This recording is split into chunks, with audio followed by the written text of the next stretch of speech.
By default, all projects you create include a skybox. If this is not the case, or if you need to add it again, you can go to the Environment option and select Skybox. To configure the scene's atmosphere, select the Skybox and go to the Properties panel.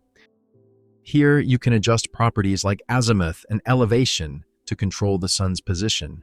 You can also tweak turbidity and Rayleigh to change the atmospheric haze and overall sky color.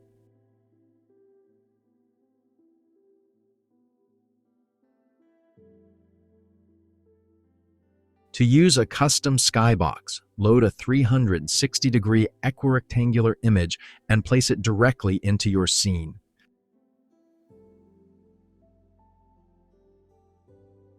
With the image selected, go to the Properties panel and change its projection from flat to 360 equirectangular.